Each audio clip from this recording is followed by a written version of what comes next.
Há uma curiosidade que talvez você não saiba. Um filósofo e matemático chamado Leibniz definiu música assim. A música é um exercício de aritmética secreta.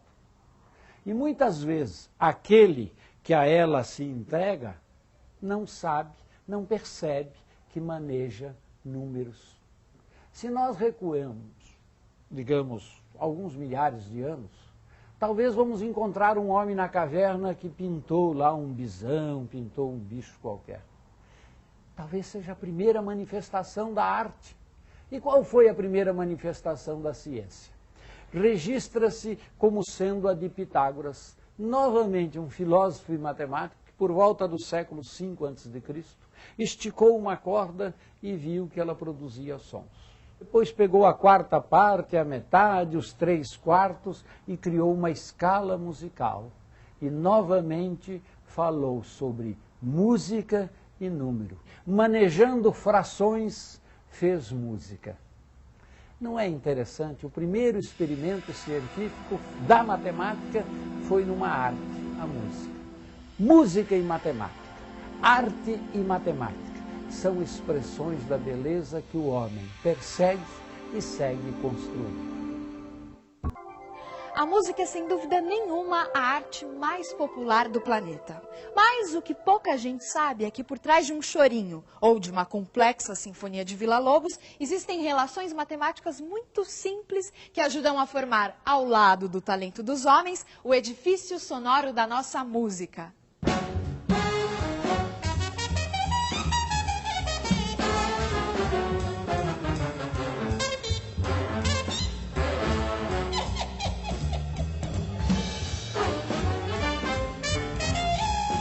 Well, music is math because you're counting all the time, right? 1, 2, 3, 4, 2, 2, 3, 4, or 1, 2, 3, 2, 3, 3, or 1, 2, 3, 4, 5, 1, 2, 3, 4, 5, 1, 2, 3, 4, 5.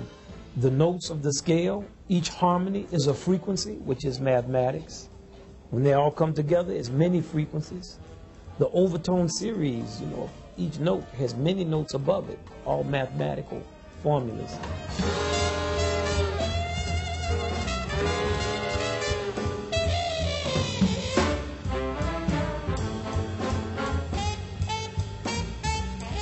The spatial layout of music, like, is the music 32 bars or is it 400 bars? It's like geometry. Many different types of music. When you talk about a groove, like the samba groove, many different rhythms against one another. It's like math. Each rhythm represents a number and how the numbers interlock. So music is math.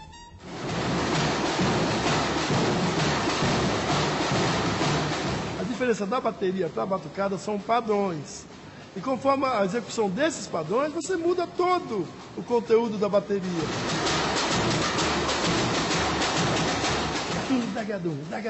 Isso é um padrão de ritmo. Daqui a pouco,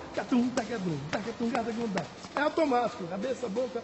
Isso são vários padrões, né? Isso é um. Catum, dagadum, dagatum, garagundá. Catum, dagadum, dagatum, garagundá.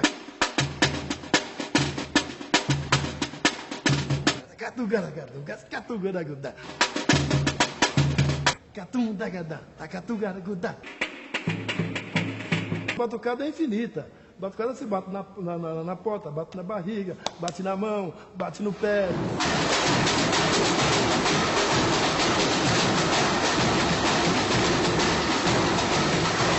Uma boa dança, um bom conjunto acaba ajudando tudo, né? A função da bateria ela é essencial. Se não, é a mesma coisa que fazer um baile sem orquestra, né? Todo mundo surdo.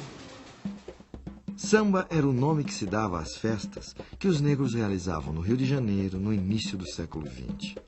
A escravidão tinha acabado há menos de 30 anos. E assim como o candomblé, suas manifestações religiosas, a música samba também era proibida. Madame diz que a raça não melhora, que a vida piora por causa do samba. Madame diz que o samba tem pecado, que o samba, coitado, devia acabar.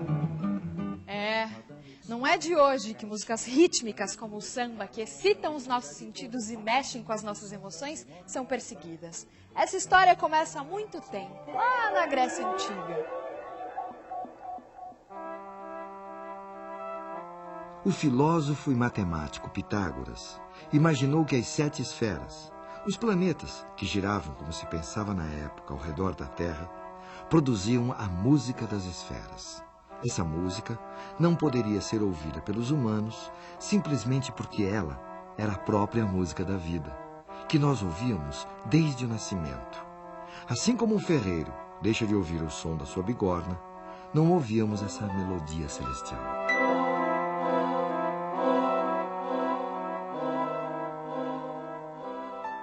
Um outro filósofo grego, Platão, tomou 2 séculos depois a música das esferas como modelo ideal do cosmos e também da vida em sociedade. Para ele, a música pode funcionar tanto como elemento de harmonia como de destruição, dependendo do gênero musical. Em primeiro lugar, estão as músicas que ajudam o cidadão a encontrar o equilíbrio, a elevação, aproximando-os dos deuses. É a música produzida pela lira, pela cítara. Todas as outras levam os homens à decadência, à degeneração, e os aproximam dos animais. São as músicas rítmicas, enfim, todas as músicas populares.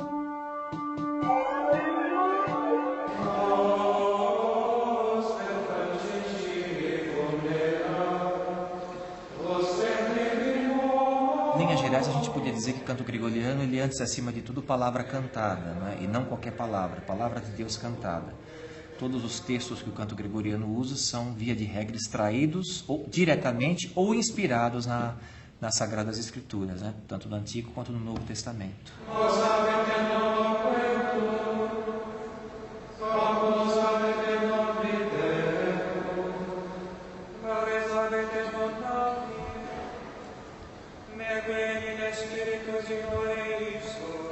Você tem uma melodia única que é cantada igual por todas. Ela é cantada por todo mundo, né? Nós, por exemplo, nos nossos ofícios, nós cantamos a mesma coisa sempre, todos juntos, não é? E o ritmo do canto gregoriano, voltando à sua definição, que a palavra cantada é dada pela palavra, né? Nós podemos rezar de diversas maneiras, né? Podemos fazer orações mentais, né? Podemos ler as orações pura e simplesmente, ou podemos cantar essas orações, não é?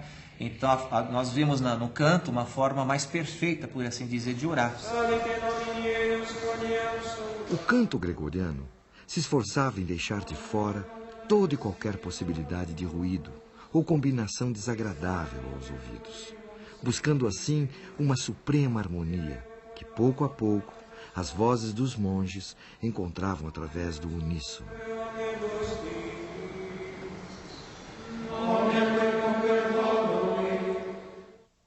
A descoberta das relações matemáticas entre os sons nos explicam que notas ou intervalos são esses que reconhecemos como ruídos. Todo som é, na verdade, uma onda sonora que se propaga no ar em uma determinada frequência, uma pulsação. Dá uma olhada.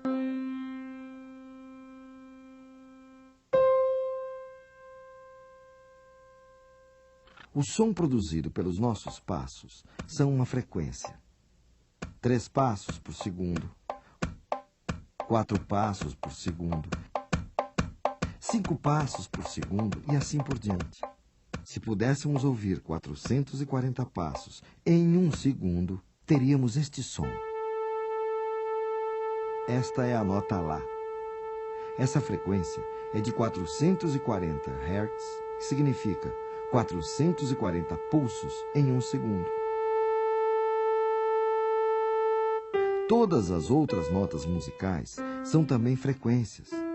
Quando tocamos 2 desses sons juntos, estamos, na verdade, combinando frequências distintas. Neste caso, temos 2 notas Dó, uma mais grave e outra mais aguda. Vamos reduzir as frequências igualmente de maneira que possamos ouvir as pulsações como passos. Para cada passo deste Dó, 2 passos deste outro. Portanto, uma mesma nota, mais grave e mais aguda, tem uma relação matemática de 1 para 2. Se combinarmos o Dó com um Sol, teremos isso. Para cada 2 passos do Dó, 3 do Sol. A combinação de um Dó com um Fá gera a fração de 3 para 4. Esses são os intervalos mais agradáveis ao ouvido humano. São formados por frações simples. 1 para 2, 2 para 3, 3 para 4. Agora, veja só esta combinação. Um Fá com um Si. Uma grande confusão, não é mesmo? Um intervalo de 32 para 45. Elas começam juntas e só vão se encontrar depois de 32 passos do Fá e 45 do Si. Vejam vocês que por trás dessas combinações menos ou mais agradáveis aos ouvidos, existem frações numéricas justamente mais ou menos complexas. E essas frações complexas é que foram evitadas nos cantos gregorianos. E ainda fez com que a igreja, na Idade Média, proibisse a sua execução. E elas ficaram conhecidas como diábolos em música, o diabo na música, ou apenas trítono. Trítono, o diábolos em música, é na verdade a combinação de 2 sons que tenham entre eles 3 tons inteiros. Num piano fica fácil de ver. Entre uma tecla preta e uma branca, temos meio tom. Se pegarmos um Fá, por exemplo, meio, 1, 1,5, 2, 2,5, 3. Entre um Fá e um Si, temos um trítono. Para entender isso melhor, teremos que dar um novo passeio pelo mundo grego e conhecer um pouco mais o trabalho do filósofo e matemático Pitágoras. Mas isso no próximo bloco.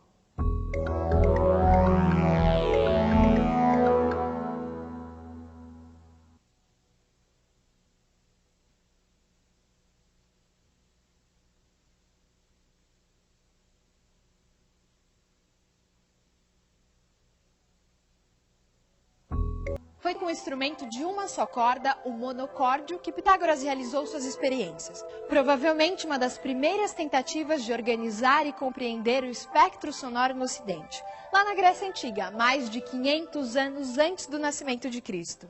Pitágoras percebeu que o som produzido por uma corda esticada e pela sua metade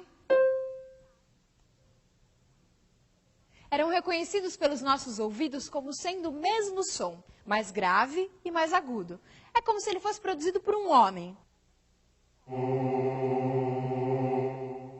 Ou por uma mulher ou criança. Mas ao fazermos vibrar uma terça parte dessa corda, um novo som aparecia. Tocados simultaneamente, esses sons produziam uma agradável combinação ao ouvido humano.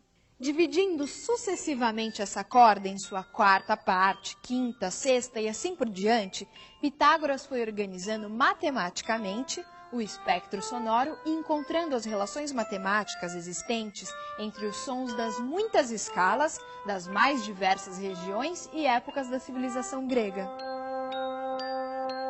Muito provavelmente foi partindo de um raciocínio semelhante que nasceram as escalas musicais em outras culturas. Se o som produzido por uma corda e o som produzido por essa corda, reduzida a uma terça parte, produzem uma combinação agradável,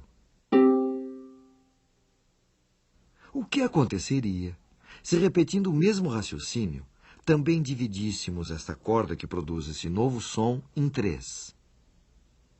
Um novo som surgirá, que combina perfeitamente com esse segundo e também com o primeiro. E foi provavelmente assim que há muitos séculos atrás, algum músico chinês, colecionando sons a partir das sucessivas divisões do som original, começou a criar uma escala musical, até que ele se deparasse com o 6º som produzido por essas sucessivas divisões.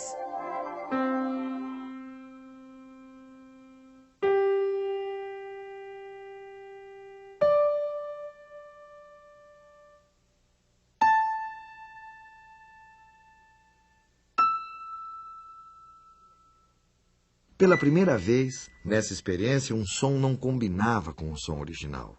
Por sinal, eles até se pareciam excessivamente. o que fez com que o nosso chinês imaginário desse por concluído o trabalho e criasse uma escala com apenas os 5 primeiros sons, uma escala pentatônica. Nessa escala, todos os sons combinam entre si. Para experimentar isso, qualquer um de nós pode se sentar à frente de um piano e tocar somente as teclas pretas, que formam uma dessas escalas pentatônicas.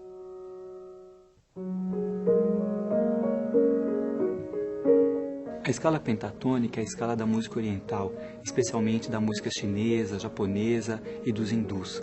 E é uma escala onde todos os tons têm uma relação matemática idêntica entre si.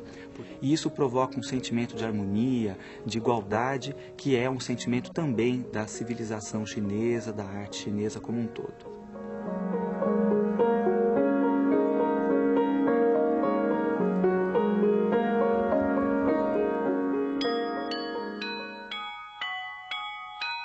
Aquele sexto som encontrado pelo nosso chinês também traz uma relação matemática complexa com o som original, de 15 por 16. Além do que, 15 por 16 é quase 16 por 16, ou seja, 1, o som original. Pela extrema semelhança e pela complexidade existente na relação desses sons, ele foi afastado do universo sonoro chinês.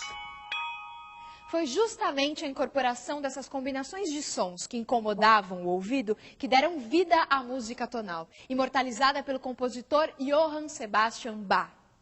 Bach certamente percebeu que se o trítono estabelecia a relação mais complexa entre os sons de uma escala, ao escorregarmos esses sons para os que estivessem imediatamente ao lado, ou seja, Fá para Mi e Si para Dó, sairíamos da dissonância para a consonância, do ruído para o prazer, da tensão para o repouso.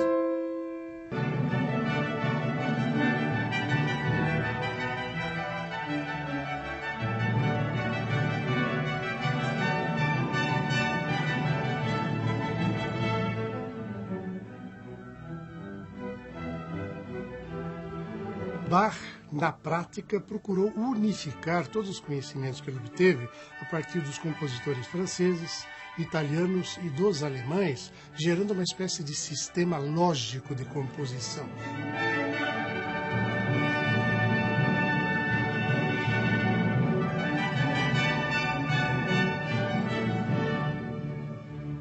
Usando principalmente a questão do trítono, que era chamado de o diabo na música, não? Porque ele gerava instabilidade no discurso musical, incentivava as emoções profundas, o que os religiosos da época principalmente abominavam.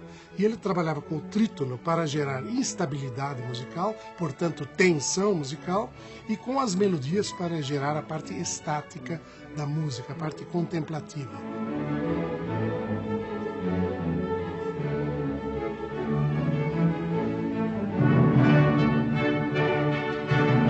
Ele conseguiu realizar o sonho de todos os compositores de todos os tempos, encaminhar a música para uma organicidade tal que em nosso tempo Villa-Lobos viria a dizer que ele não havia apenas produzido a melhor música de um país ou de um tempo, mas ele havia descoberto os segredos da linguagem universal, cósmica da música.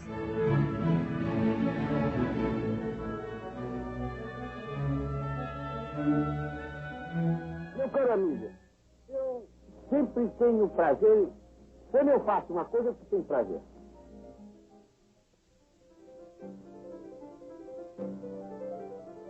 O fascínio de Villa-Lobos, pela obra de Bach, nasceu quando o ainda menino estudante de violoncelo foi apresentado às músicas do Cravo Bem Temperado. Anos mais tarde, Villa compõe as suas Bachianas Brasileiras, que teve a obra de Bach, ao mesmo tempo como fonte de inspiração e alvo de homenagem.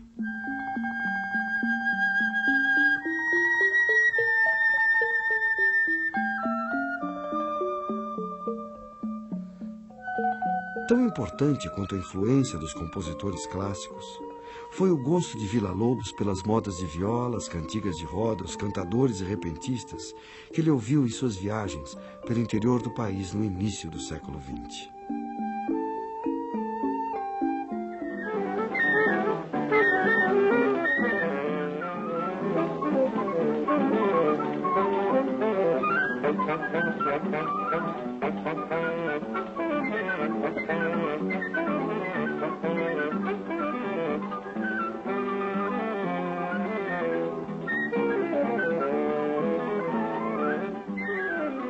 Villa-Lobos se inspirou também na música praticada nas ruas e praças do Rio de Janeiro, compostas e executadas pelos chorões, músicos populares que tocavam nos bares ou em festas da cidade.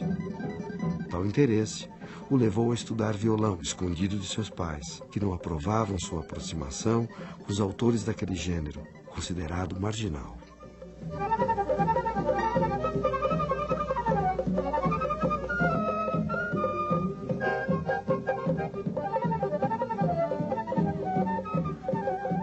Villa-Lobos imortalizou e elevou o choro à categoria dos grandes gêneros da música mundial, ao compor um ciclo de 14 obras intitulado Choros. São uma nova forma musical, onde aquela música urbana se mescla a modernas técnicas de composição erudita.